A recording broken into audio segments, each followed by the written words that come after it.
Hello et bienvenue sur le podcast Entrepreneuse sans succès. Je suis Claire, entrepreneuse depuis près de 5 ans et je te partage ici, seule ou avec mes invités, des réflexions autour de l'entrepreneuriat, de la productivité, de la tech, des outils no-code et d'IA. Je te partage avec honnêteté et transparence mon quotidien d'entrepreneuse avec ses hauts et ses bas, un journal de bord pour te partager mes réflexions quand j'en ressens le besoin. Alors si tu veux me rejoindre dans cette discussion, installe-toi, ça va commencer. Hello à tous, j'espère que vous allez bien. Bienvenue dans ce nouvel épisode. Vous avez vu comment on est régulière ici, là? Je suis choquée. 4e épisode de suite, sans pause. Normalement, ça va continuer comme ça, puisqu'on a trouvé un bon rythme. Là, c'est plus moi qui monte les épisodes, c'est Marine. Coucou Marine. Et pareil sur YouTube, j'ai trouvé une personne incroyable pour monter mes vidéos. Vous m'avez fait des retours positifs à ce sujet. Donc, j'arrive à avoir ce rythme parce que je me suis entourée. Parce que un podcast, une newsletter, une vidéo YouTube par semaine, alors qu'on ne peut dédier que 4 heures à sa création de contenu par semaine, évidemment, ça ne se fait pas tout seul. Voilà. Donc, quel est le thème du jour? Alors, le sujet du jour, c'est tout le monde n'est pas fait pour être freelance. Donc, ça va être un peu le pendant de l'épisode de la dernière fois. Tout le monde n'est pas fait pour faire du no-code. Parce que je pense qu'en ce moment, il y a une vraie hype autour du freelancing. Je le vois sur les réseaux sociaux, hein. C'est très à la mode de dire ah, je me suis lancée, j'ai développé mon small business et j'ai fait tant d'euros en tant de temps. Ouh, trop forte, machin. Alors, moi, je suis pas du tout. Enfin, c'est trop cool pour ces personnes, hein, mais je ne pense pas du tout qu'entreprendre soit une solution pour tout le monde. Je pense sincèrement que tout le monde n'est pas fait pour être freelance parce que être freelance, même si ça présente beaucoup d'avantages, ça présente également beaucoup d'inconvénients. Et donc aujourd'hui, j'avais envie de remettre un peu les points sur les i sur les avantages et les inconvénients et donc finalement, tout simplement, comme d'habitude, déconstruire un peu ce mythe autour du freelancing. Donc déjà, la première idée reçue qu'on a sur le freelance, c'est qu'il a full liberté, que c'est trop cool pour lui parce qu'il peut faire ce qu'il veut quand il veut. Alors déjà, petit 1, je ne pense pas que tout le monde apprécie d'être aussi libre. La liberté, c'est quelque chose qui, même si elle peut être désirée, je pense fait très peur. Parce que quand tu te retrouves totalement face à toi-même et que tu as autant de décisions à prendre, c'est pas facile. Je viens de regarder là la saison 2 de Bref, exceptionnelle d'ailleurs, et ça m'a fait rire parce que du coup, on est face à une personne qui, à 40 ans, se rend compte qu'elle a pris très peu de décisions pour elle et beaucoup pour les autres. Je pense que c'est la majorité des personnes et que c'est typiquement ce qu'on attend d'un salarié. C'est-à-dire que factuellement, un salarié va beaucoup faire juste ce qu'on lui dit. C'est une métaphore, je trouve, cette série, parce qu'on le voit. J'ai pas envie de tout spoiler. Regardez la série avant d'écouter cet épisode et coupez si vous l'avez pas vu. On le voit dans l'épisode, en fait, au fur et à mesure où il fait enfin des choix pour lui et des choix raisonnés et où il y a des prises de conscience, de la remise en question, l'histoire de la vie finalement, il devient même entrepreneur. Genre, il prend une boutique. Bref. Pour moi, être freelance, c'est possible que quand t'as fait ce cheminement où t'es capable d'être full autonome dans ta prise de décision. Et vraiment, je pense que ce n'est pas facile pour tout le monde. Je pense que c'est très compliqué pour certaines personnes. Juste, je vois, hein, il y en a au restaurant, ils vont mettre 1000 ans à choisir un steak frites. Genre, tu prends la même chose à chaque fois. Pourquoi tu nous fais chier pendant 10 minutes? Bref, je pense que être freelance, ça nécessite d'être capable d'être assez rapide, prendre des décisions rapidement, être dans l'action. Voilà, ça veut pas dire qu'on réfléchit pas. Mais je pense qu'être freelance, c'est ça. Parce qu'en fait, on doit prendre beaucoup de décisions tous les jours, tout simplement. Donc forcément, faut quand même aller assez vite. Et puis c'est pas qu'est-ce que je vais manger pour midi. C'est plus quel montant je vais donner à ce devis. Est-ce que je dis oui ou non à ce client? Est-ce que je suis capable de dire non à ce client? Donc cette liberté, même si elle est désirée, pour moi, elle est aussi d'une certaine façon assez fictive. Parce que je connais finalement très peu de freelances qui sont si libres, avec des gros guillemets. En fait, ça dépend ce qu'on met derrière le terme liberté. Moi, je travaille avec certaines personnes qui sont à l'étranger. Très bien. Je pense que ça va pas avec tous les métiers. Quand tu es monteur vidéo, ok. Mais typiquement, moi, je suis chez des clients 2 à 3 jours par semaine. Et pourtant, mes clients ne me voient qu'un jour par mois. C'est juste que j'ai beaucoup de clients. Je peux pas, pour de la formation, typiquement, être full libre et me dire je ne vais jamais aller les voir. Au contraire, je pense que ça fait partie de ma valeur. C'est-à-dire d'être capable d'aller sur place, de les rencontrer, de les former, de les accompagner. C'est un travail qui est quand même très humain pour comprendre les besoins. Moi, je trouve que je suis toujours beaucoup plus à l'aise en présentiel. Parfois, c'est pas possible. Là, on vient de rentrer un client en Chine. Très clairement, je vais pas aller en Chine juste pour ça. Mais pour les autres qui sont en France, oui, je fais des Bordeaux, Paris, Strasbourg, Lyon, Rennes, Toulouse tout le temps. Voilà, en train bien sûr, mais c'est la réalité du métier. Ça dépend ce que tu vas faire, mais aller en présentiel, c'est quelque chose qui arrive très souvent. Donc la liberté là, bah, c'est moi qui ai choisi, hein, mais en fait, elle est quand même assez limitée. Je suis libre de pas y aller si je veux, mais je suis aussi libre de plus avoir de clients finalement, hein. On va dire les choses comme elles sont. Donc la liberté, déjà, c'est le premier truc qu'on vous vend. Est-ce qu'elle est vraiment réelle? À questionner, ça va vachement dépendre de votre activité. Ensuite, il y a aussi l'argent, la promesse de gain d'argent. Je trouve qu'elle est vraiment bancale cette promesse parce que en fait, beaucoup de freelances sont clairement dans des situations de précarité. Moi-même, quand je me suis lancée, je ne savais pas du tout pricer, c'était très compliqué. Je faisais des mois à 1 500 €. Bon, bah, l'URSSAF passe par là, il me reste plus grand-chose et déjà, j'étais ultra contente de réussir à générer cet argent. Aujourd'hui, je pense que de mon activité de freelancing à moi toute seule, pas celle que je délègue, bah, je suis autour des 10 000 € par mois, quelque chose comme ça, donc ça va, hein, c'est totalement OK. Mais enfin oui, c'est même très, très OK. Mais moi, je suis quand même en SASU, donc tu divises par 2 parce que ta rémunération, c'est ton CA divisé par 2 si on doit vraiment grossir les traits, sans compter les charges. Parce que, sans même parler donc juste un freelance, sans même parler de délégation, très vite, tu vas avoir, un comptable, des outils et cetera. Juste mon comptable, c'est 150 € hors taxes par mois. Les outils, on est autour de 1 500. Donc en fait, sur 10 cas que je rentre, bah, tu en as 5 qui vont à l'État pour, grossir les traits et bah, il m'en reste à peu près 2 000 dans ma poche avec, les charges. Franchement, je grossis parce que je pense que je pourrais diminuer les charges s'il y avait pas toute la partie formation, puisque je cumule les 2. Mais pas tant que ça, parce qu'il y a quand même beaucoup d'outils qui me servent pour les 2. Voilà. Parce que, par exemple, j'ai qu'un compte Make qui me sert à la fois à faire mes expérimentations pour mes clients et à la fois à faire tourner Klarna Code. Donc, je sais pas, je dirais, ouais, je pense que je pourrais gagner 4 000 € par mois en encaissant 10 K. Voilà, pour être honnête, en intégrant toutes les charges, etc. Donc, ça fait pas non plus tant rêver que ça, finalement, une fois qu'on a dit ça, puisque moi je sais, hein, des personnes qui ont mon expérience, mon âge et sont salariées gagnent plus que moi. Donc être freelance, c'est bien, ça permet de gagner de l'argent, mais pas forcément mieux qu'être salarié. Et d'ailleurs, je tiens à quand même préciser ça, même si pour moi ça coule de source, être salarié, ce n'est pas moins bien qu'être freelance. Et moi, je me laisse la porte ouverte à redevenir un jour salarié si une opportunité se présente. Parce que je pense que potentiellement un jour, je souhaiterais faire autre chose et typiquement, avoir une proposition de make, peut-être qu'un jour, possiblement, j'y réfléchirais. Parce que cette boîte, je la trouve vraiment stylée et que, bah, si je vais pas dire que je travaille déjà pour eux, mais je travaille beaucoup avec eux. Je fais beaucoup de make pour des clients, donc peut-être, tu vois? Genre, je me ferme pas la porte parce que, c'est un peu surcoté, quoi. Autre point, ça nécessite de développer des compétences qui prennent quand même beaucoup de temps et de gérer beaucoup de choses qui font que, bah, tu peux pas travailler autant sur la partie opérationnelle qu'un salarié. Typiquement, moi, je sais qu'au moins une journée par mois, je fais que, ce que j'appelle ma CEO Day. Je vais rentrer tous les justificatifs compta, dans l'outil, ça c'est la base, mais bon, ça me prend 30 minutes et après je vais analyser tous les chiffres, tous les clients qu'on a rentrés, le panier moyen, tous les clients qu'on a signés, ceux qu'on n'a pas signés, pourquoi. Regarder sur la partie formation, ce qu'on a réussi à vendre, les prochains lancements, faire des stats, du coup, comparer avec les 3 mois précédents et du coup, pouvoir me dire: «OK, où je vais? Quelle est ma projection dans 3 mois, dans 6 mois, dans 1 an?» Enfin, en fait, ça fait partie du taf et ça prend un temps fou et au début, je le faisais pas et en fait, je me suis retrouvée dans des situations, enfin pas catastrophiques non plus, hein, mais où je me disais: «Oh, bah, en fait, là, j'avais rentré un gros contrat à 30 K et je sais pas où est passé l'argent parce que j'ai vraiment fait n'importe quoi, j'ai payé masse free pour faire ci, ça. Bah, la prochaine fois, je réfléchirai un petit peu mieux parce que vraiment, c'était pas le plus intelligent». Bref, je grossis encore les traits parce que j'ai jamais dépensé autant n'importe comment, mais je l'ai pas appris à l'école. Je pense que en vrai, il y a pas vraiment d'école qui forme à l'entrepreneuriat et que faut être bien au courant et que c'est important pourtant de faire tout ça, de se poser et pareil, se former. Là, typiquement, je travaille de plus en plus avec des clients étrangers. J'ai repris les cours d'anglais. Voilà. Bah, ça aussi, ça a un coût.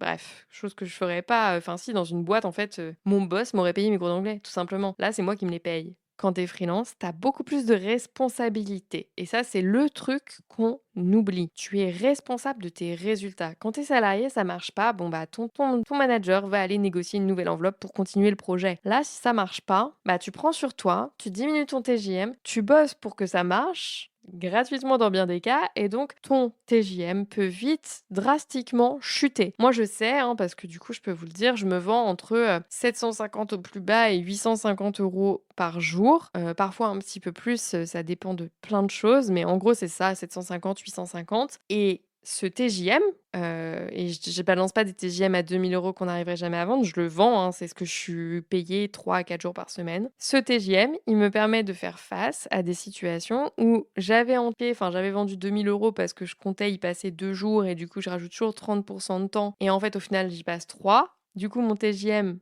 c'est 2 000 € divisé par 3, donc tout de suite, on passe à 660, un truc comme ça. Bah, forcément, c'est moins intéressant, mais ça reste OK. Sur les audits, franchement, c'est le truc le plus complexe pour moi. On les vend 1 500 €. Ça m'arrive de tellement bosser dessus que je touche genre 1,50 € de l'heure. C'est catastrophique. Mais les audits, j'accepte entre guillemets de perdre beaucoup d'argent dessus parce que en fait c'est ce qui me permet derrière de signer. Mais il n'empêche que j'ai quand même pas hacké le truc parce que quand je le vends 1 500 et que derrière je délègue la mission et que du coup je touche que 10 sur la mission suivante, si la mission dure pas 6 mois avec des TJM assez élevés pour que je touche 60 balles par jour, en fait je suis dans la merde, hein, parce que clairement je rattraperai jamais tout ce que je n'ai pas gagné sur la phase d'audit. Mais bon, bref, ça c'est un problème que j'ai en ce moment, que je suis en train d'essayer de résoudre en ajustant quelques petites choses. Mais tout ça pour dire que tous ces problèmes, toutes ces compétences de négociation, de vente, là on vient de parler de tarifs, comment on fixe ses tarifs, ce sont des compétences qu'on doit acquérir quand on se lance en freelance, qu'on n'a pas appris.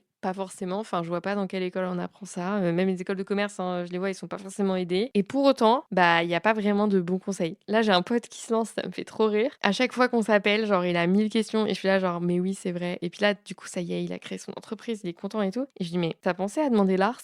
Il était là genre: «C'est quoi l'ARS? Encore un truc dont personne me parle». Il y a pas de mode d'emploi, c'est honnête, il y a pas de mode d'emploi. Il faut, se retrouver à galérer, pour, réussir à avoir toutes les infos et c'est aussi pour ça qu'avec Marine, on a créé, l'accompagnement freelance sur 6 mois. C'est notamment pour accompagner des profils techniques experts sur typiquement Make, Webflow, Bubble, peu importe, experts sur des solutions no code, à se lancer en freelance en leur transmettant du coup un peu, nos connaissances, notre expérience et la to-do list à effectuer pour réussir à se lancer. Et typiquement sur la partie administrative, il y a énormément de travail. Franchement, quand je me suis lancée, par exemple, je ne pensais pas autant travailler avec des avocats. Genre là, en ce moment, je travaille déjà avec 2 avocats différents parce qu'en plus après, tu as des avocats, de différentes catégories. Chacun son expertise. Tu peux pas prendre le même avocat pour tout. Enfin bref, c'est un délire. Une fois que tu es dedans, tu captes. Mais avant, en fait, je pense que si on m'avait expliqué tout ce que ça allait impliquer, non, en vrai, je me serais quand même lancée et ça revient à dire que pour moi, entreprendre n'est pas un choix. Moi, je me suis lancée à une période où en fait, je ne me pensais plus capable d'être salariée et je pense que ça a impacté beaucoup la suite des choses puisque, en fait, comme je ne pensais plus être capable de gagner de l'argent en étant salariée et que pour autant, fallait bien que je continue à vivre et que j'ai un toit sur la tête, la seule chose que j'ai pas encore tentée et le seul choix, dernier choix qui me reste, c'est me lancer en freelance. Et à l'époque, je me disais: «Bon, je vais galérer, mais ça peut pas être plus compliqué que le salariat». Et en fait, la notion de difficulté, elle dépend quand même vachement des gens. Moi, je sais que typiquement, quand j'ai voulu faire, mon enquête pour savoir si j'allais trouver des clients, donc j'ai fait une énorme enquête quantitative sur des groupes Facebook, c'était pas un coût émotionnel énorme. Je voulais accompagner les jeunes à s'orienter et donc je m'étais dit: «Je vais, appeler des parents, qui, ont, notamment demandé, par exemple, des cours de maths, des cours de physique sur Le Bon Coin» et donc j'avais, genre, été chercher à la main plus d'une centaine de numéros de téléphone que j'avais appelés de parents en expliquant ma situation. Voilà, «Je me présente, je m'appelle Claire, j'aimerais aider les jeunes à s'orienter. Est-ce que vous auriez quelques minutes à m'accorder pour répondre à mes questions? J'ai trouvé votre numéro de téléphone sur Le Bon Coin. Je donne également des cours et on pourra en discuter, par la suite». Parce qu'au début, je donnais des cours aussi pour gagner de l'argent. Bref, j'ai appelé une centaine de personnes à la main comme ça. Et quand je dis ça à des personnes qui ne sont pas encore freelance, elles sont choquées. Elles se disent: «Mais what? Enfin, comment ça?» Je pense que tant que t'as pas la rage de faire des trucs comme ça, c'est que t'es pas prêt ou que tu pas encore conscience de ce que ça va te demander. Mais la réalité, c'est qu'il faut passer par là. C'est un fait et je pense que c'est même pas si horrible, hein. Ça fait partie du process et tu tellement fière de toi quand tu as réussi à obtenir toutes tes réponses à ton formulaire que c'est positif. Ça te donne confiance en toi pour la suite parce que tu fais une première action que tu ne te pensais pas capable de faire. Je sais pas si vous voyez ce que je veux dire. Quand tu fais quelque chose pour la première fois que tu pensais pas capable de faire, ça te donne un boost de confiance en toi qui est plutôt positif. En ce moment, là, je vois aussi les 3 profils freelance qu'on accompagne, ça fait, ça va bientôt faire 2 mois que l'accompagnement a commencé. Je sais que c'est compliqué pour eux. Je sais qu'on est en train de changer beaucoup de choses et donc on est en train de fort les bousculer. Et il y en a qui m'ont déjà fait le retour, mais que leur état d'esprit a beaucoup changé en 2 mois. Et je sais que les premiers mois, ils sont cruciaux parce que, en effet, en fait, tu es en train de tout changer dans ton quotidien. Tu es en train de prendre de nouvelles habitudes, tu es en train de un peu remodeler ton cerveau pour travailler différemment. Là où hier, quand tu étais salarié, tu attendais qu'on te donne une tâche à faire, maintenant tu dois être proactif sur ce que tu as à faire. Tu dois manier ton agenda. Tu dois organiser tes journées comme bon te semble et surtout de manière à bien prioriser les différentes tâches qui t'incombent. Et au début, pareil, moi j'avais beaucoup de mal à organiser mes journées. J'avais beau être très organisée, j'avais du mal à prioriser, ce qui fait qu'il y avait certains clients que je laissais sans réponse pendant des semaines. J'étais vraiment une catastrophe là-dessus. Ça s'est bien amélioré. Vraiment, ça s'est bien amélioré. Maintenant, je réponds, je sais pas, en 24-48 heures. Il y en a quand même qui s'excitent en 24-48 heures, hein, faut être prêt. Mais les clients relous de ce type, de toute façon, on en a parlé la semaine dernière, en général, ils restent pas longtemps, mon client. Parce que vraiment, enfin, si tu me relances 3 fois en une journée, alors que le sujet n'est pas urgent, parce que je dis pas, il y a un bug sur Make, en fait, en général, je le vois avant toi, hein, et en général, je l'ai résolu avant même que tu t'en sois rendu compte. Mais là, si c'est juste, est-ce que tu peux ajouter au devis et m'envoyer, ton estimation? Enfin, en fait, ça peut attendre 24 heures. Enfin, on va se détendre, quoi. Donc tout ça pour dire qu'être freelance, c'est tout sauf une partie de plaisir. Je pense que ça nécessite d'aimer certaines choses qui sont très différentes de ce qu'on doit aimer pour être un bon salarié. Typiquement, être un bon salarié, je pense qu'il faut quand même bien aimer un peu, c'est pas la tranquillité, mais je pense qu'il faut bien aimer le fait de juste être un bon exécutant et pas un bon proactif. Moi, c'était le problème que j'avais en tant que salarié, c'est que dès qu'on me demandait de faire un truc, je demandais pourquoi.